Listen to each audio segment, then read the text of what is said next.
ছিদ্রটা দেখতে পাচ্ছেন, আর নিচে যেটা দেখতে পাচ্ছেন এটা হচ্ছে সহবাসের সময় এই জায়গাটাতে বীর্যপাত হয়। আচ্ছা আপু, এখানে একটু ইন্টারাপ্ট করছি, নারীদের যৌনাঙ্গ চুষি দিলে কি সব থেকে বেশি মজা পায় নাকি ঢুকালে মজা পায়, এই বিষয়টাকেও একটু ক্লিয়ারভাবে জানিয়ে দেবেন, এবং কোন খাবারটি খেলে ছেলেদের বীর্য সব থেকে বেশি ঘন থাকে। আপনি যেহেতু একজন ডক্টর এবং ফিজিশিয়ান, আপনার কাছ থেকে এই বিষয়গুলো জানতে চাই। আমাদের ভিউয়ারদের উদ্দেশ্যে আশা করি আপনি সব বিষয়গুলো ডিসকাস করবেন। একদম হাত কলমে দেখিয়ে দিচ্ছি। এটা হচ্ছে একজন নারীর কোমরের অংশের মডেল। এই দুটো হচ্ছে কোমরের হাড্ডি আর এইটা হচ্ছে মেরুদণ্ড। আমরা নিচে চলে যাই। এই ওপরে যে ছোট্ট ছিদ্রটা দেখতে পাচ্ছেন এটা হচ্ছে প্রস্রাবের রাস্তা, এদিক দিয়ে প্রস্রাব বের হয়। তার নিচে এই যে এই ছিদ্রটা দেখতে পাচ্ছেন এইটা হচ্ছে যোনিপথের ছিদ্র।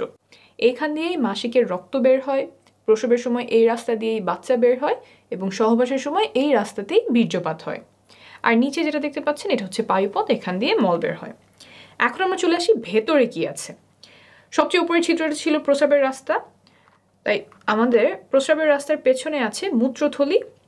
এখানে প্রস্রাব জমা থাকে, তারপর প্রস্রাবের রাস্তা দিয়ে বের হয়ে যায়। এখন আমরা আসবো যোনিপথের রাস্তার পেছনে কি থাকে। সন্তান ধারণ বোঝার জন্য এটাই সবচেয়ে গুরুত্বপূর্ণ। যোনিপথের পেছনে থাকে এই জিনিসটা, আস্তে আস্তে বোঝাই। এই যে দেখছেন ছিদ্রটা, এটাই হচ্ছে যোনিপথের ছিদ্র। এদিক দিয়েই রক্ত বের হয়, এদিক দিয়েই বীর্যপাত হয়, আবার এই রাস্তা দিয়েই বাচ্চা প্রসব হয়। তো এইখানে হচ্ছে আমাদের বীর্যপাতটা হয়। বীর্যপাত হওয়ার পরে শুক্রাণু এইখান থেকে চলে যায় জরায়ুতে। জরায়ুটা হচ্ছে এই জিনিসটা, এই যে এইটা হচ্ছে আমাদের জরায়ু। ভেতর থেকে কিরকম দেখা যায়, ভেতর থেকে এরকম দেখা যায়। আমি আরেকটা ভালো মডেলে এই যোনিপথ এবং জরায়ুটা দেখাচ্ছি। এই যে এটা একই, এই জায়গাটা এইটা হচ্ছে আমাদের যোনিপথের ছিদ্র, এদিক দিয়ে মাসিকের রক্ত বের হবে। ভেতর থেকে যদি আসি তাহলে এই যে এইখানে আমার যোনিপথের ছিদ্র, এইটা হচ্ছে যোনিপথ, আর এই যে এইটা হচ্ছে আমাদের জরায়ু।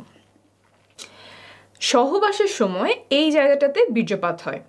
এইখান থেকে শুক্রাণু জরায়ুর মুখ এই পর্যন্ত পৌঁছাতে লাগে মাত্র কয়েক সেকেন্ড। এখন অনেকে আমাকে প্রশ্ন করেন যে সহবাসের পরে কতক্ষণ চিত হয়ে শুয়ে থাকতে হবে, পা উঁচু করে কতক্ষণ রাখতে হবে, কোমরের নিচে কয়টা বালিশ দিতে হবে, বা শুনেছি অমুক অবস্থানে সহবাস করতে হবে কিন্তু ওই অবস্থানটা আমার কষ্টদায়ক হয়। এই যে যতগুলো কাজ বললাম, এই কাজগুলোর কোনোটা গর্ভধারণে বা সন্তান ধারণে উপকার করে এমন কোনো প্রমাণ নেই। তাই এগুলোতে যদি আপনার কষ্ট হয় তাহলে এগুলো করার কোনো প্রয়োজন নেই। আপনার যদি ভালো লাগে তাহলে করতেই পারেন। তবে একটা কাজ আছে যেটা করলে গর্ভধারণে বা সন্তান ধারণে অনেক উপকার হয়, এটা প্রমাণিত। সেটা হলো সঠিক সময়ে সহবাস করা। সঠিক সময় বলতে এই যে এখানে যে বীর্যপাতটা হলো তারপর শুক্রাণুর কিন্তু অনেক দূর পর্যন্ত যেতে হবে। শুধুমাত্র জরায়ুতে গেলেই হবে না, জরায়ুর পরেও আরো রাস্তা আছে, সেটা আমি দেখাচ্ছি। এই যোনিপথ পার হয়ে জরায়ু পার হয়ে নালী পর্যন্ত আসতে হয়। এই যে জরায়ুর দুই পাশে যে জিনিসটা দেখছেন এইটাই ডিম্বাশয়। এইখানে ডিম্বাণু থাকে, তারপর ডিম ফুটে বের হয়ে নালীতে আসে। এইখানে এসে ডিম্বাণু শুক্রাণুর সাথে মিলিত হয়। অর্থাৎ শুক্রাণুর যে লম্বা পথ, যোনিপথ, তারপর জরায়ু, তারপর নালীতে আসা, এই লম্বা যাত্রায় তাকে অনেক কিছু সাহায্য করে। যোনিপথের যে স্রাব আছে, জরায়ুর যে স্রাব আছে, তারপর সংকোচন প্রসারণ, এই সব মিলে শুক্রাণুর পথটাকে সুগম করে। কিন্তু এই সুগম করার কাজ সে মাসের একটা নির্দিষ্ট সময়েই করে, যেটাকে আমরা বলি ফার্টাইল টাইম। অন্য সময়গুলোতে এই স্রাবগুলো শুক্রাণুর জন্য সহায়ক না, দরজাগুলো বন্ধ করে দেয় যাতে শুক্রাণু জায়গা মতো পৌঁছাতে পারে না। তাই এই ফার্টাইল টাইম বা সঠিক সময়, সহবাসের সঠিক সময় জানাটা খুব গুরুত্বপূর্ণ। কিছু লক্ষণ আছে যা দেখে এই সময়টা খুব ভালোভাবে চিনতে পারা যায়। এটা নিয়ে আমি আলাদা একটা ভিডিও করেছি, আপনারা চাইলে দেখে নিতে পারেন। এখন আসি এমন একটা বিষয়ে যাতে সন্তান ধারণের ক্ষমতা কমে যাওয়ার সম্ভাবনা আছে। সহবাসের সময় অনেকে পিচ্ছিল করার জন্য মুখের থুতু ব্যবহার করেন, আবার কেউ কেউ লুব্রিকেন্ট ব্যবহার করেন। ল্যাবে পরীক্ষা করে পাওয়া গেছে যে থুতু এবং কয়েক ধরনের লুব্রিকেন্ট শুক্রাণুর চলাচল ক্ষমতা কমিয়ে দেয়। তাই সাবধানতা বশত এসব পরিহার করার পরামর্শ দিচ্ছে American society for reproductive medicine. অর্থাৎ আপনি যদি থুতু ব্যবহার করেন সেটা আপাতত বন্ধ রাখলে ভালো হবে, আর যদি লুব্রিকেন্ট ব্যবহার করতে হয় তাহলে এই লেখাটা প্যাকেটের গায়ে দেখে কিনবেন। এসব ব্যবহার করলে যে গর্ভধারণের সম্ভাবনা বেড়ে যাবে তা কিন্তু নয়, বরং প্রয়োজন হলে ব্যবহার করতে পারেন। এখন বলি, ঘন ঘন বীর্যপাত করলে পুরুষের প্রজনন ক্ষমতা কমে যায় কিনা, সন্তান ধারণের জন্য কত ঘন ঘন সহবাস করার প্রয়োজন। একটা গবেষণায় দেখা গেছে যে প্রতিদিন সহবাস করলে সফল হওয়ার সম্ভাবনা সবচেয়ে বেশি থাকে, 37%। একদিন পর পর সহবাস করলেও সফলতার সম্ভাবনা কাছাকাছি থাকে 33%। কিন্তু যদি সপ্তাহে একবার সহবাস করা হয় তখন সম্ভাবনা নেমে আসে মাত্র 15%। অর্থাৎ ঘন ঘন সহবাসে সফলতার সম্ভাবনা বাড়ে। প্রতিদিন বা একদিন পর পর চেষ্টা করলে সর্বোচ্চ সম্ভাবনা থাকে। অনেকের একটা ভুল ধারণা আছে যে ঘন ঘন বীর্যপাত করলে পুরুষের প্রজনন ক্ষমতা কমে যায়।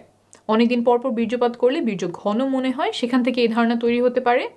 তবে প্রায় 10,000 বীর্যের স্যাম্পল নিয়ে করা একটা বড় গবেষণায় দেখা গেছে যে প্রতিদিন বীর্যপাতেও শুক্রাণুর সংখ্যা স্বাভাবিক থাকে। আমি নিচে রেফারেন্স দিয়ে দিব, আপনি নিজেই চেক করে নিতে পারবেন। মোট কথা, প্রতিদিন বা একদিন পর পর চেষ্টা করলে সর্বোচ্চ সম্ভাবনা থাকে।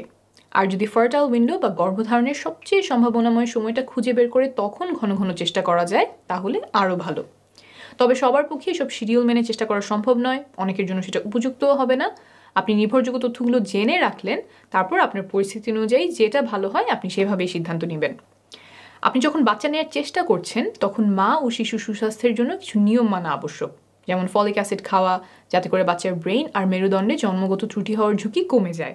এসব আমি আরেকটা ভিডিওতে সহজে বুঝিয়েছি, প্রয়োজন হলে সেই ভিডিওটি দেখে নেবেন। ভালো থাকবেন, সুস্থ থাকবেন।